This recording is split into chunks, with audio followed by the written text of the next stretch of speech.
Langit hitam dipadati gumpalan awan kelabu.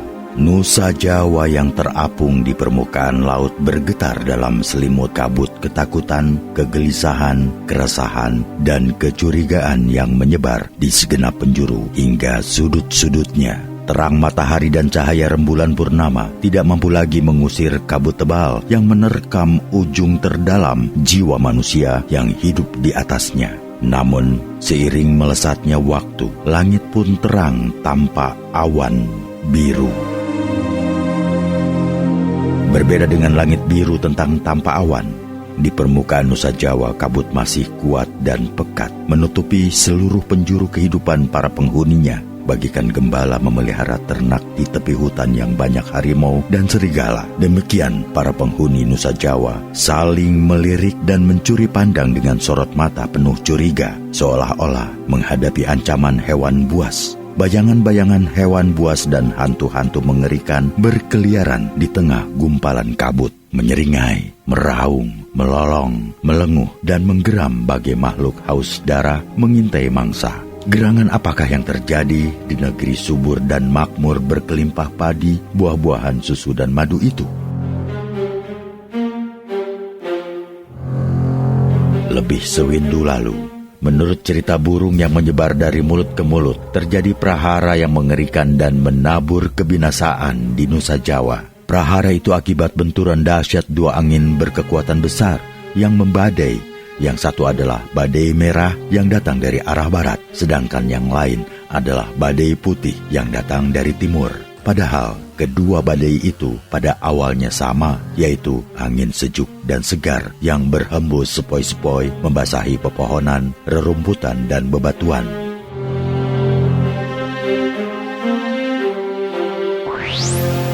Penyebutan nama badai merah yang berhembus dari barat dinisbatkan kepada sang penebar badai, Syekh Lemah Abang atau Syekh Siti Jenar, Tanah Merah, yang digolongkan sebagai pembangkang.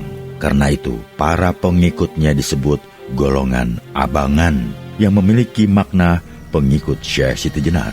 Dengan adanya sebutan abangan, maka kesukaan orang Jawa untuk menyamanyamakan dan mengkaitkan satu hal dengan hal lain pada gilirannya memunculkan sebuah putihan yang selain dihubungkan dengan pakaian mereka yang serba putih juga dikaitkan dengan kata patuh atau mutian.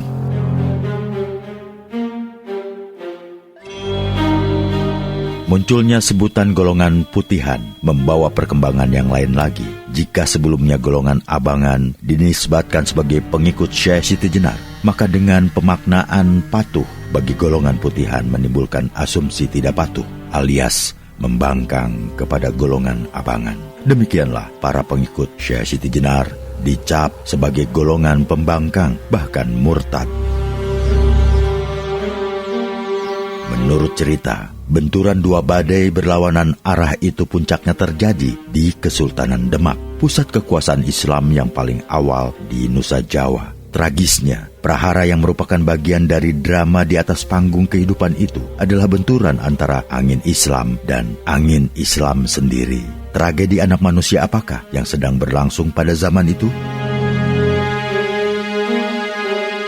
Pada perempat awal abad ke-16 Masehi, angin sejuk Islam yang dibawa oleh penyebarnya sedang berhembus kencang dan membadai di pantai utara Nusa Jawa. Bagikan tiupan dari tengah samudra melanda gugusan pantai, demikianlah angin hijau yang semula sepoi-sepoi membasahi kegersangan jiwa manusia, kegersangan jiwa para penghuni negeri yang telah letih dipanggang hingar-bingar tungku peperangan itu berangsur-angsur menjadi badai yang menggetarkan.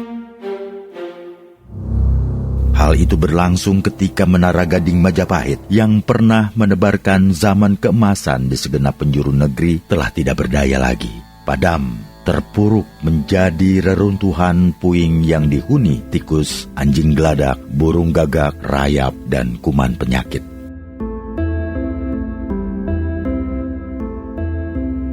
Di tengah meredupnya cahaya kekuatan Majapahit itulah angin sejuk Islam secara menggelombang mulai bertiup di pesisir utara Nusa Jawa, bermula dari Gresik, Tuban, Ampel Denta, dan Bintara. Angin sejuk itu menumbuhkan benih-benih kehidupan di reruntuhan negeri yang gersang, bagaikan angin pengiring awan yang menurunkan rinai hujan. Begitulah ia membasahi kegersangan jiwa penghuni negeri dengan siraman air rohania. Setapak demi setapak, tunas-tunas kehidupan rohani mulai tumbuh menghijau di tanah kerontang. Gumpalan awan membawa hujan semakin berarak ke segenap penjuru negeri. Pada saat hampir bersamaan, di bagian barat Nusa Jawa, tepatnya di Lemah Abang, di telatah Nagari Caruban, bertiuplah angin sejuk Islam yang membawa gumpalan kabut, menerobos hutan, menembus gunung, lembah, bukit, jurang, dan persawahan yang dicekik kemarau panjang. Gumpalan kabut yang memuat butir-butir air itu membasahi setapak demi setapak hamparan lembah, bukit, gunung, ngarai, dan juga kemanusiaan yang sudah gersang tanpa makna. Menara Gading Galuh dan Pajajaran yang pernah memancarkan warna keemasan telah tidak berdaya kini, terpuruk menjadi reruntuhan puing kemanusiaan yang menyedihkan. Hembusan angin sejuk Islam yang bertiup makin kencang dari dua arah yang berlawanan itu ternyata tunduk pada hukum alam. Saat mereka bertemu pada satu pusaran, tiba-tiba berubah menjadi puting beliung berkekuatan raksasa yang berpusat dahsyat, melanda dan membinasakan segala yang diterjangnya. Keduanya bertumbuk, dorong-mendorong pun berlangsung seru. Namun, kekuatan dahsyat angin dari timur terbukti memenangkan pergulatan, sehingga prahara Islam yang membawa gumpalan kabut itu terdorong ke arah barat. Bagaikan al-maut mengiringi wadyabala, begitulah prahara kemanusiaan itu tanpa kenal ampun melanda pedesaan, meluluh lantakan rumah, sawah, pasar, kebun, kandang hewan, hutan, lembah, bukit, dan gunung. Di tempat-tempat angin menderu, terhamparlah citra kebinasaan al-maut. Kepala terpisah dari tubuh, luka menganga, darah mengalir, air mata membanjir, derita mengenang, kegelisahan mencakar, keresahan menerkam, ketakutan mencekik, kepanikan merajalela, kematian mengintai di setiap sudut kehidupan. Kebinasaan tampaknya belum cukup mengukir tragedi kehidupan anak manusia. Iblis, anasir kegelapan yang terlaknat dan terusir, beserta wadyabalanya bagaikan kawanan gagak pemakan bangkai, memencar ke segala penjuru negeri. Seusai badai berlalu, kawanan gagak hitam wadyabala, perwujudan iblis itu, terbangun sambil berkaok-kaok mengerikan, menebar fitnah, memangsa siapa saja yang ditemuinya, memunguti serpihan daging dari mayat yang bergelimpangan.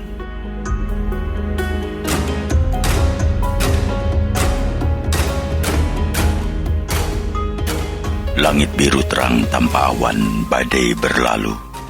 Terangnya langit biru dan berlalunya angin prahara yang menebar kebinasaan ternyata tidak serta-merta mengusir gumpalan kabut dari Nusa Jawa.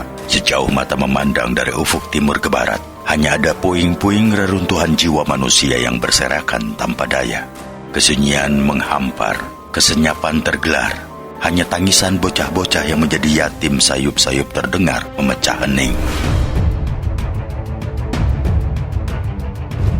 Syekh Siti Jenar yang menebar badai, konon mati di tengah amukan prahara itu.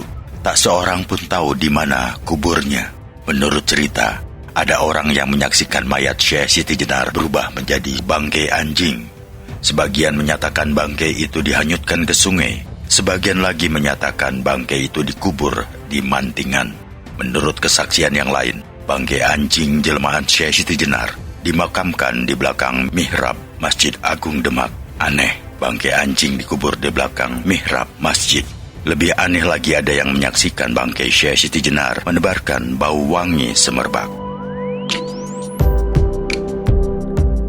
Para pengikut setia Syekh Lemah Abang tersebutlah Ki Ageng Pengging, Ki Ageng Banyu Biru, Ki Ageng Tingkir, Ki Ageng Butuh, Ki Ageng Ngerang, Sunan Panggung, dan Ki Lontang. Dari waktu ke waktu mengalami nasib tidak jauh dari gurunya, terhempas oleh pusaran angin prahara. Tidak satupun di antara mereka pernah diketahui kuburnya. Bagi pengikut-pengikut dari kalangan kaula alit, tidak ada yang tersisa dari prahara dahsyat itu, kecuali rasa takut, resah, gelisah, dan curiga yang menerkam jiwa. ketakutan, kegelisahan, keresahan dan kecurigaan yang melanda kaula alit pengikut Syekh Siti Jenar atau mereka yang dianggap berhubungan karena ikatan darah maupun perkawanan pada dasarnya bersumber pada fitnah dahsyat yang disebarkan oleh kawanan gagak jelmaan iblis. Bagaikan ular menggerogoti daging, demikianlah fitnah itu disebar, memisahkan daging dari tulang.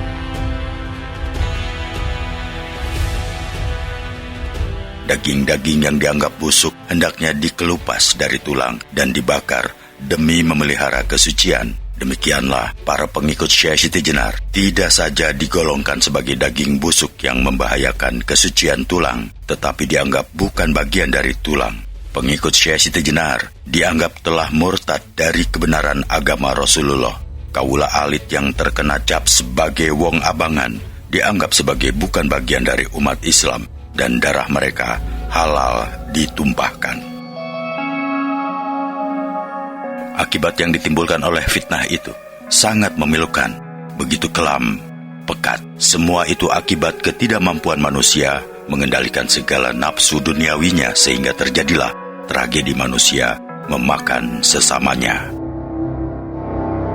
Kisah-kisah dramatis tentang manusia memakan sesamanya ini dengan cepat meluas di kalangan kaula alit. Bagikan cerita menakutkan tentang hantu-hantu yang bergentayangan. Hati mereka diliputi rasa takut, gelisah, resah, dan curiga mendengarkan betapa mengerikan kisah orang-orang tidak bersalah yang binasa akibat dituduh menjadi pengikut Syekh Siti Jenar.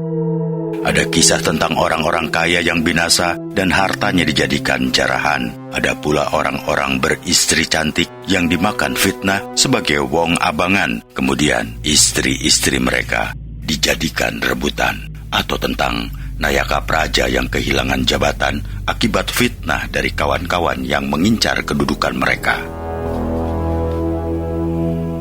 Hari dan pekan berlalu, bulan dan tahun berganti, namun rasa takut, gelisah, resah, dan curiga yang mencekam relung-relung jiwa penghuni Nusa Jawa masih tetap bercokol kuat. Kawanan gagak jelmaan iblis masih terus berterbangan menebar fitnah.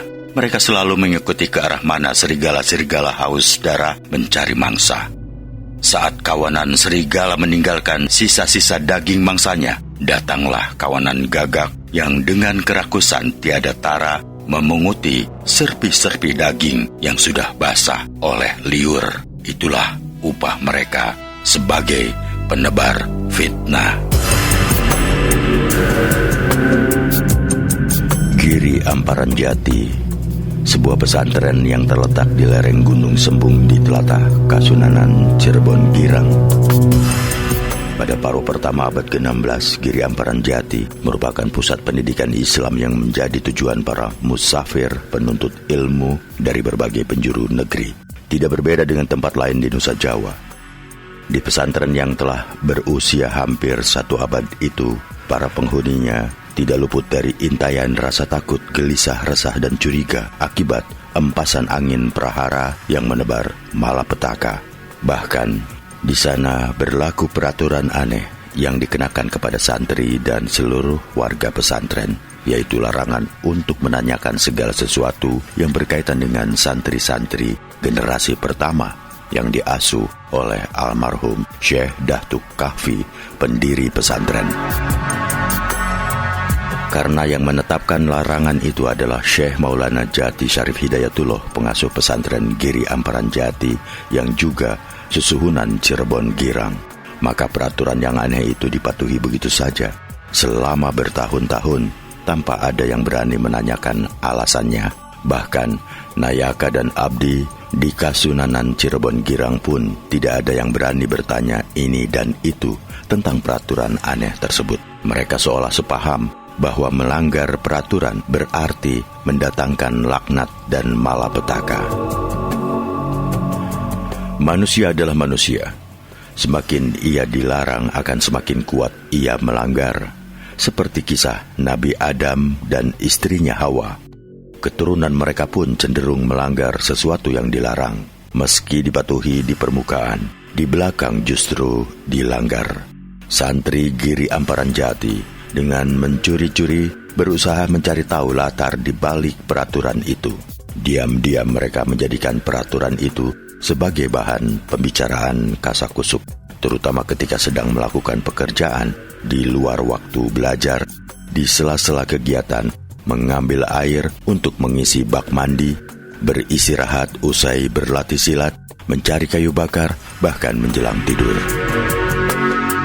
Bertolak dari pembicaraan di lingkungan pesantren yang diikuti oleh Nayaka dan abdi dalem di Kasunanan Cirebon Girang, beredarlah kisah-kisah menakutkan yang terkait dengan para santri dari generasi pertama.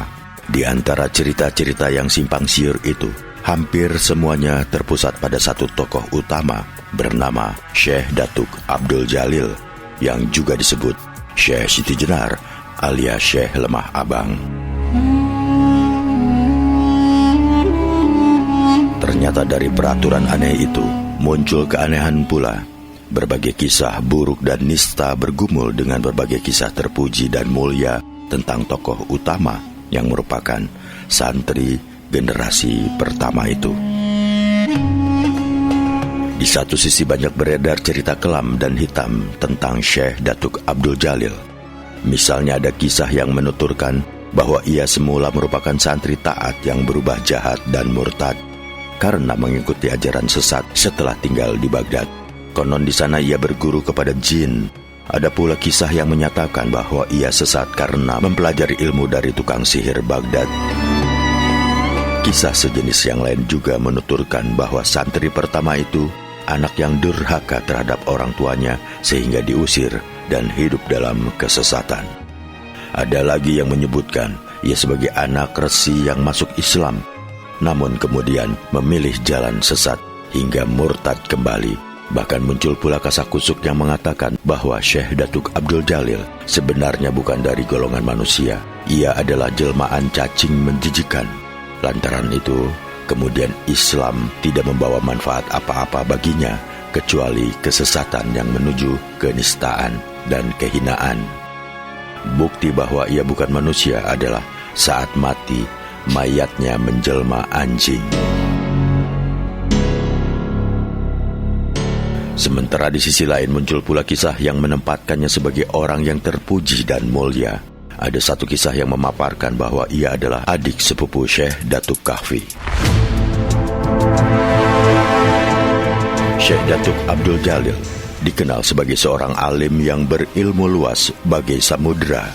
Ia lama tinggal di Baghdad dan menjadi syekh besar di sana. Ada pula yang menuturkan bahwa ia merupakan wali Allah yang keramat, yang tanpa kenal pamrih menyebarkan Islam di bumi Pasundan dan Jawa. Bahkan beredar pula kisah yang berisi Syekh Maulana Jati Syarif Hidayatullah adalah putra menantunya, karena istri ketiganya, Nyai Rara Baghdad, adalah putri Syekh Datuk Abdul Jalil.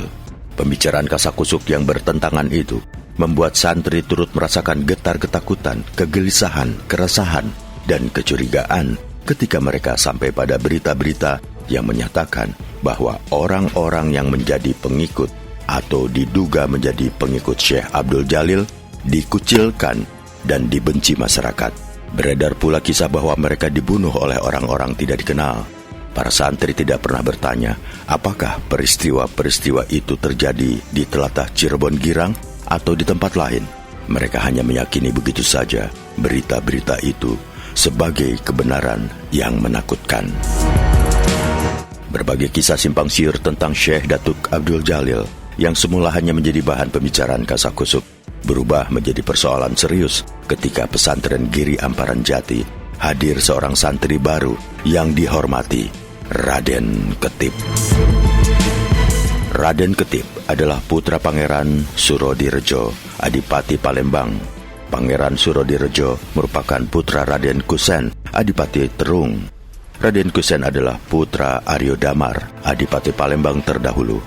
Jadi, Raden Kusen adalah saudara tiri Adipati Demak Bintara, Raden Fatah. Dengan demikian, santri baru bernama Raden Ketip itu adalah putra saudara sepupu Sultan Demak karena ayahandanya merupakan sepupu Sultan Tranggana.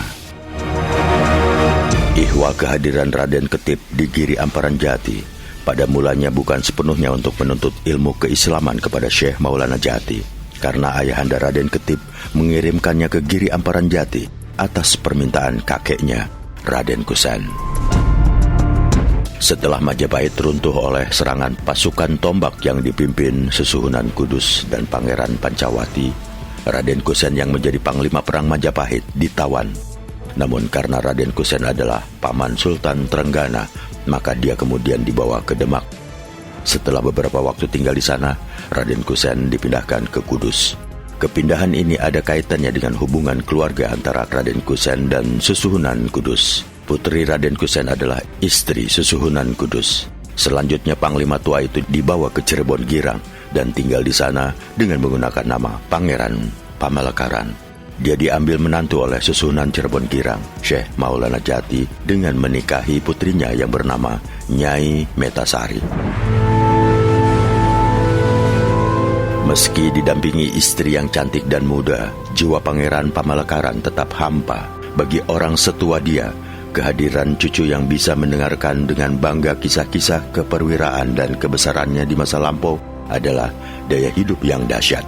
Itu sebabnya ia meminta Pangeran Surodirejo mengirimkan salah satu putranya untuk menuntut ilmu di Giri Amparan Jati, sekaligus akan diasuh dan dididiknya sendiri di Endalem Pamalekaran. Menyadari ayahandanya adalah prawira unggul yang selalu jaya di medan tempur dan dikenal sebagai ahli tata praja, sehingga menduduki jabatan pecat tanda atau pejabat yang mengurus pajak dan bea cukai. Di Terung, maka Pangeran Surodirejo pun mengirimkan Raden Ketip putra sulungnya. Ia mengharapkan Raden Ketip kelak menjadi penggantinya sebagai Adipati Palembang.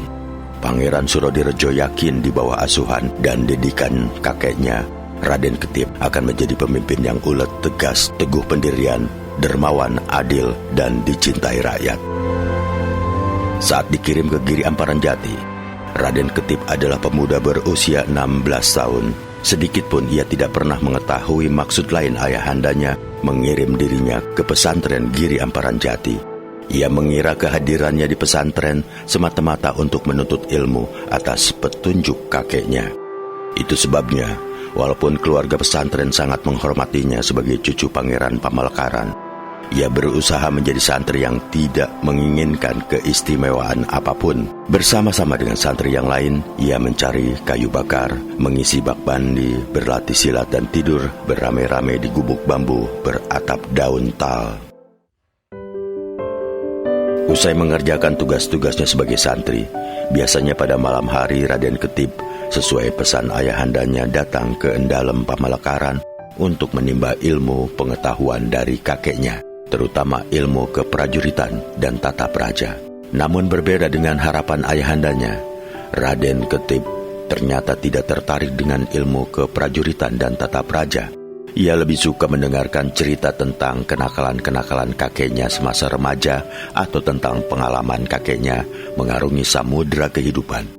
Pangeran Pamalekaran yang sudah tua itu pun nampaknya lebih suka bercerita tentang berbagai pengalamannya daripada mengajari cucunya ilmu keprajuritan dan tata praja.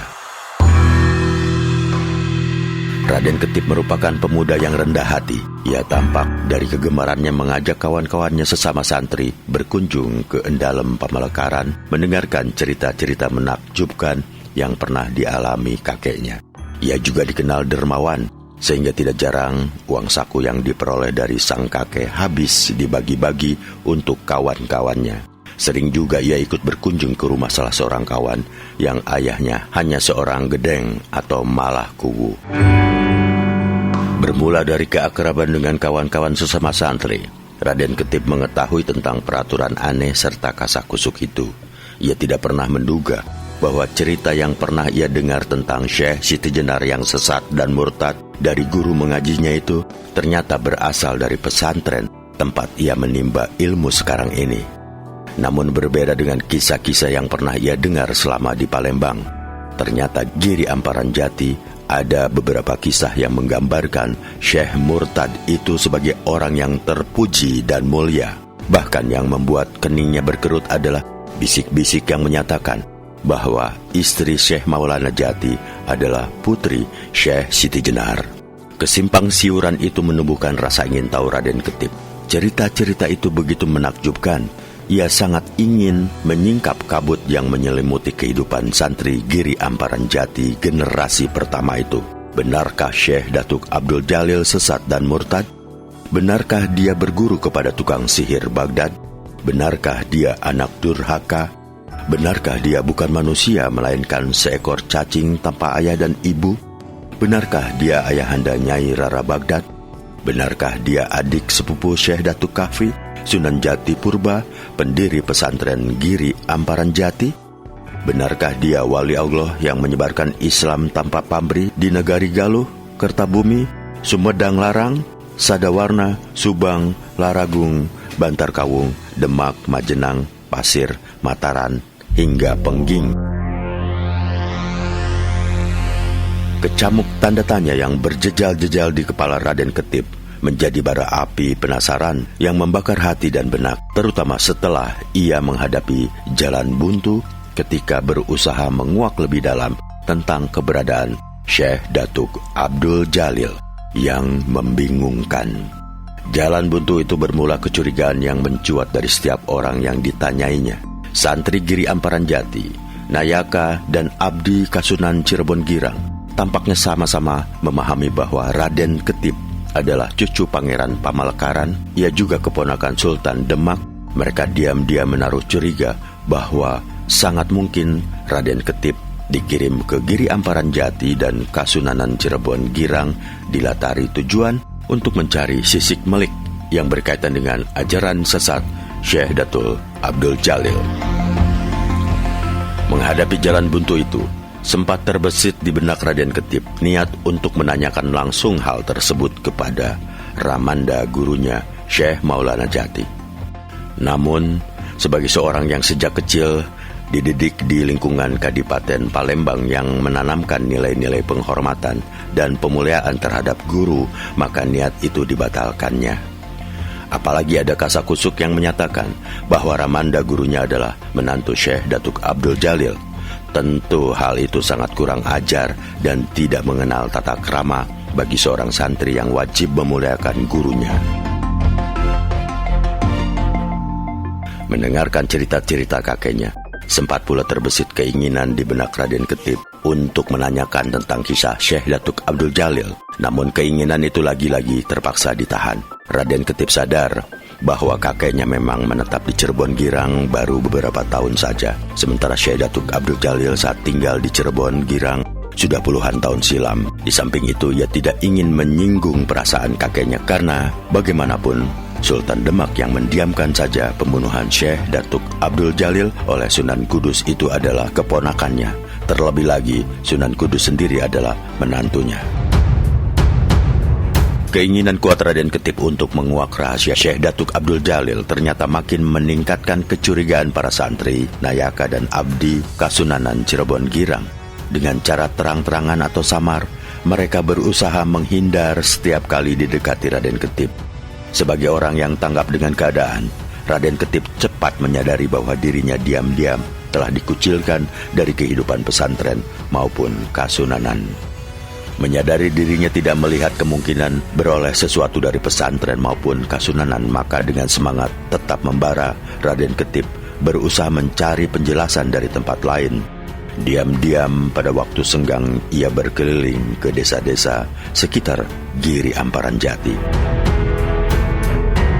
Berangkat dari pengalaman di pesantren dan kasunanan, Raden Ketip tidak menanyakan langsung segala sesuatu yang berkaitan dengan Syekh Datuk Abdul Jalil. Ia biasanya memulai pembicaraan dengan menanyakan ihwal keberadaan desa yang disinggahinya, baik berkait dengan nama desa, pendiri, asal-usul surau, dan berbagai hal yang menyangkut desa tersebut. Hari dan pekan berlalu. Perjuangan gigih Raden Ketip untuk menguak rahasia kebenaran di balik cerita-cerita tentang Syekh Datuk Abdul Jalil mendatangkan hasil juga, meski berserakan dan tidak utuh. Misalnya, ia peroleh penjelasan bahwa pada awal didirikan oleh Syekh Datuk Kahfi, Giri Amparan Jati dinamakan Padepokan. Sebutan pesantren baru dilakukan setelah Syekh Datuk Kahfi wafat. oleh seorang santri dari generasi keempat bernama Raden Sahid, asal Tuban, yang bergelar Syekh Malaya. Dia menyarankan kepada Syekh Maulana Jati agar nama padepokan diganti menjadi pesantren. Lain dari itu, Raden Ketip memperoleh pula penjelasan tentang siapa saja di antara santri-santri Giri Amparan Jati generasi pertama yang kemudian menjadi pengikut Syekh Datuk Abdul Jalil. Di antara mereka itu, menurut cerita yang didengarnya adalah Ki Gedeng Pasambangan, cucu Ki Gedeng Tapa, Ki Gedeng Tegal Alang-Alang, Ki Gedeng Babadan, Ki Gedeng Surantaka, Ki Gedeng Singapura. Mereka adalah kawan-kawan akrab Syekh Datuk Abdul Jalil sejak usia 5 tahun di bawah asuhan Syekh Datuk Kahfi. Mereka tumbuh bersama di lingkungan yang sama hingga dewasa. Mereka benar-benar mengetahui kelebihan-kelebihan sekaligus kekurangan sahabat yang akhirnya menjadi guru rohani mereka. Manusia boleh berencana dan berusaha, namun Tuhanlah penentu keputusan akhir. Bencana usaha Raden Ketip untuk menguak rahasia jati diri Syekh Datuk Abdul Jalil harus terhenti di tengah jalan. Para santri Giri Amparan Jati generasi pertama yang diharapkan dapat memberikan penjelasan tentang cerita-cerita sahabat mereka, ternyata banyak yang telah meninggal dunia. Hanya Ki Gedeng Pasambangan yang masih hidup. Sayang, dia telah pergi ke Banten Girang dan tidak diketahui kapan kembali. Bagi pemuda remaja yang haus pengetahuan dan ingin memperoleh kebenaran, menelusuri jejak-jejak kehidupan Syekh Abdul Jalil yang penuh liku-liku merupakan tantangan yang mempesona. Bagai orang kehausan meminum air laut, begitulah Raden Ketip terus berusaha mencari titik terang tentang tokoh aneh yang dikutuk sekaligus dipuji itu. Semakin ditelusuri, semakin ditemukan keanehan-keanehan dan jejak-jejak yang ditinggalkan oleh Syekh Datuk Abdul Jalil. Para sahabat karibnya yang sudah meninggal dunia, misalnya, tidak satu pun diketahui di mana kuburnya. Pihak keluarga yang ditanya tentang ketidaklaziman itu umumnya hanya memberi penjelasan bahwa para sahabat dan murid Syekh Datuk Abdul Jalil jika akan meninggal dunia selalu meninggalkan wasiat yang menyatakan bahwa kubur mereka hendaknya tidak diberi batu nisan atau tanda apapun. Mereka tidak mau diberhalakan oleh anak dan cucunya.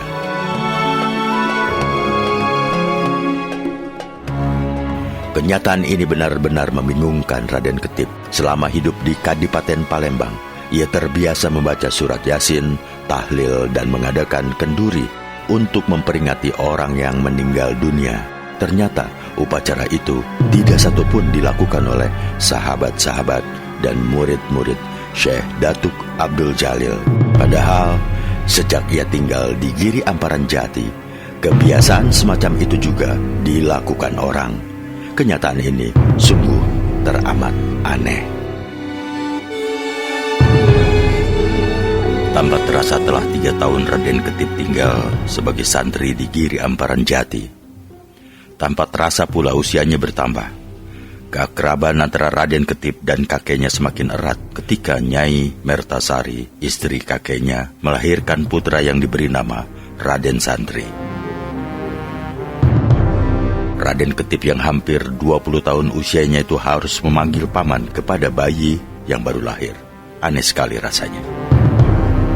Sebenarnya jika ditelusuri lebih jauh, hal yang dialami Raden Ketip tidak kalah aneh dibandingkan silsilah kakeknya. Pangeran Pamalekaran yang bernama Raden Kusen itu, kedudukannya adalah adik tiri sekaligus keponakan Raden Patah, Adipati Demak Bintara.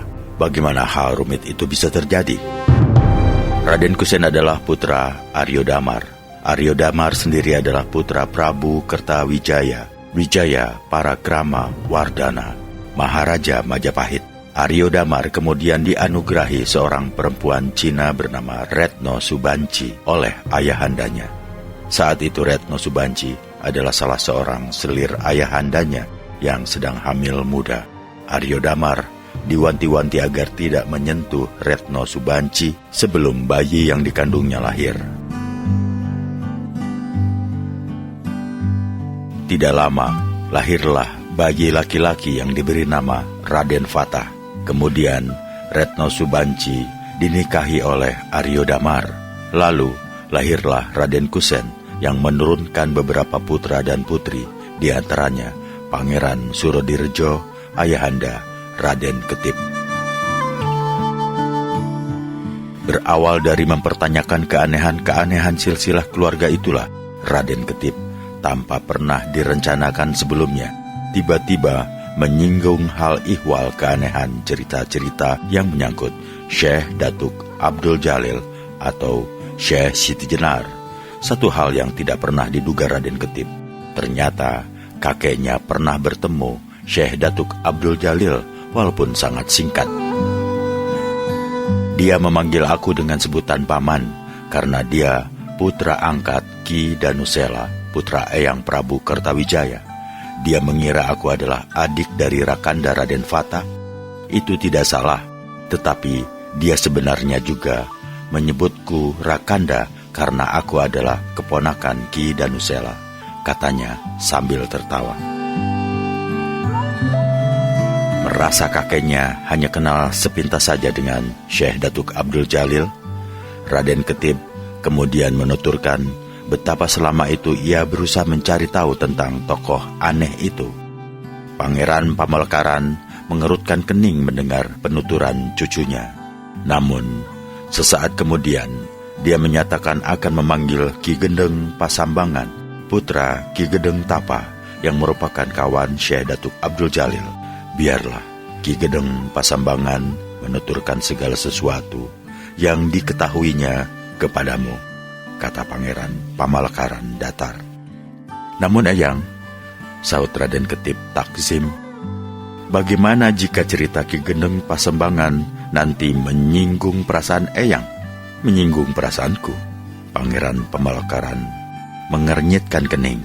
Iya Eyang, karena menurut cerita-cerita yang saya dengar, yang berperan penting dalam kematian Syekh Datuk Abdul Jalil adalah Susuhunan Kudus, menantu Eyang. Kemudian Sultan yang mendiamkan saja pembunuhan itu adalah keponakan Eyang. Pangeran Pamalekaran terbahak. Setelah itu dengan suara tegas dia berkata, kebenaran harus diungkap apa adanya. Itu prinsipku, aku tidak pernah tersinggung. Bahkan engkau harus tahu bagaimana sikapku terhadap Susuhunan Kudus, menantuku itu. Ketahuilah, saat penyerbuan awal pasukan Demak ke Majapahit yang dipimpin oleh Susuhunan Udung, ayahanda Susuhunan Kudus yang tidak lain adalah besanku, akulah yang menjadi Manggala Yuda Majapahit. Dalam pertempuran itu, aku harus berhadapan dengan dia sebagai Panglima Demak. Aku tikam lehernya dengan keris, meski dia sudah mengenakan pusaka Kutang Antakusuma. Toh mati juga dia di tanganku. Itulah kenyataan, Engger. Aku tidak tersinggung jika diungkapkan bahwa aku telah tega membunuh besanku demi mempertahankan kerajaan kafir Majapahit.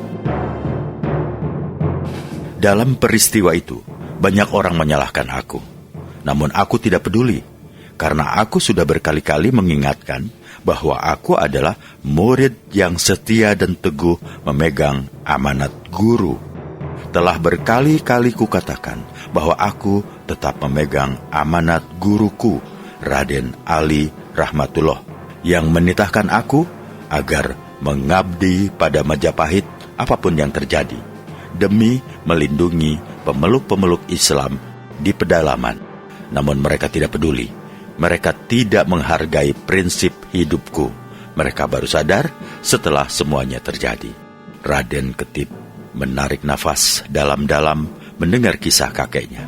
Namun, terlepas dari keberpihakannya kepada Pangeran Pamalekaran, ia menangkap Sasmita bahwa kakeknya itu berpendirian teguh dan tidak mudah menyerah.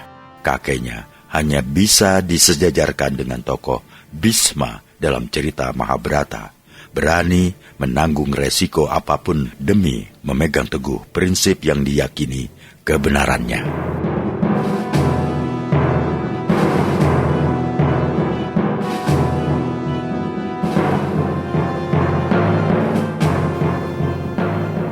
Janji Pangeran Pamalakaran untuk mengundang Ki Gendeng Pasambangan dipenuhi kira-kira sehari setelah sahabat Syekh Datuk Abdul Jalil itu kembali dari Banten Girang. Raden Ketip yang tidak menduga bakal secepat itu bertemu Ki Gendeng Pasambangan tidak bisa berkata-kata ketika tiba-tiba di endalem Pamalakaran, kecuali mencium dengan takzim lutut kakeknya dengan hati berbunga-bunga. Bagi Pangeran Pamalakaran sendiri, merupakan suatu kebahagiaan tidak terhingga jika dia bisa memenuhi hasrat dan keinginan cucunya. Malam itu, setelah memperkenalkan Raden Ketip sebagai cucu tercintanya, Pangeran Pamalakaran mengajak Ki Gendeng Pasambangan mengingat saat-saat menegangkan ketika mereka menyerbu Pakubuan Caruban dan menghadang pasukan Pajajaran yang dipimpin oleh Terong Peot di pantai Muara Jati. Ki Gendeng Pasambangan yang saat itu merupakan santri Giri Amparan Jati tentu masih mengingat peristiwa itu dengan jelas. Dia kemudian menuturkan kepada Raden Ketip betapa gagah dan berani Pangeran Pamalakaran ketika itu. Namun saat menyinggung nama San Ali, nama kecil Syekh Datuk Abdul Jalil, Ki Gendeng Pasambangan nampak sekali berusaha menghindar. Sebagai orang yang sudah kenyang menelan pahit dan getir kehidupan, Pangeran Pamalakaran memahami kecanggungan Ki Gendeng Pasambangan ketika menyinggung hal sahabat dan guru tercintanya itu, karena dia langsung meminta Ki Gendeng Pasambangan untuk menuturkan apa adanya segala sesuatu yang diketahuinya tentang Syekh Datuk Abdul Jalil. Engkau tidak perlu ragu dan curiga, Ki. Engkau mestinya telah tahu betapa aku memiliki prinsip yang sama dengan Abdul Jalil tentang penyerangan ke Majapahit. Engkau juga tentu tahu bahwa di tanganku ini pula besanku sesuhunan udung melayang jiwanya. Karena itu, Ki, ceritakan apa adanya tentang San Ali, keponakanku itu. Cucuku sangat besar hasratnya untuk mengetahui kisah San Ali yang sampai kini simpang siur, kata Pangeran Pamalakaran dengan suara berat. Abdi akan laksanakan titah yang mulia, kata Ki Gendeng Pasambangan takjim.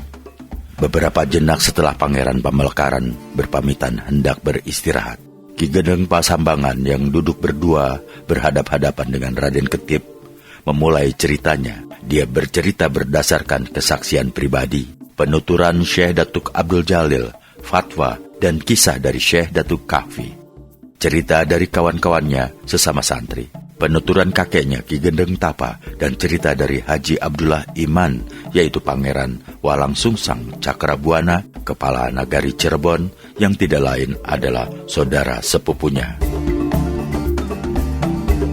Berdasarkan cerita-cerita itu, Ki Gendeng Pasambangan menuturkan kisah kehidupan Syekh Abdul Jalil, Syekh Datuk Abdul Jalil, secara luas dan mendalam sejak awal kelahiran, pengembaraan, silsilah keluarga, pandangan-pandangan, ajaran-ajaran, hingga masa memilukan saat ia terhempas angin prahara, fitnah yang mengerikan.